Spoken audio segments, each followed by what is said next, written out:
française et Angela Merkel et les principaux responsables, en particulier. Merci. L'essentiel, c'est une Europe qui prenne enfin à bras le corps. Il faut que le plombier polonais arrête de concurrencer le plombier français. Il faut un SMIC européen, par exemple. La gouvernance plus démocratique. Il faut qu'il y ait un pilote dans l'avion. Il faut qu'il y ait un président élu au suffrage universel pour défendre les intérêts des Européens. L'Europe doit créer des géants mondiaux européens.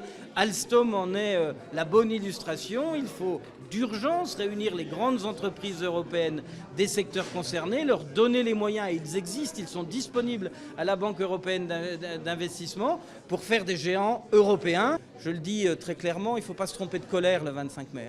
Si on doit être en colère, c'est contre nous-mêmes parce qu'on n'adapte pas la France et sûrement pas contre l'Europe qui permet à d'autres pays de réussir autour de nous. C'est ça la vérité du 25 mai. C'est peut-être aussi le déclencheur d'une prise de conscience de nos compatriotes qu'il faut enfin une alternative au PS, à l'UMP et bien sûr au Front National. Cette alternative, c'est l'UDI et le MoDem et personne d'autre.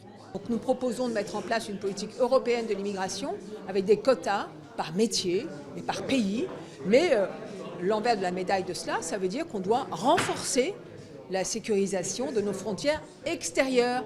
Ne pas laisser seuls, par exemple, les pays du sud de l'Europe en première ligne. On aurait une grande entreprise de l'énergie de taille mondiale. Faisons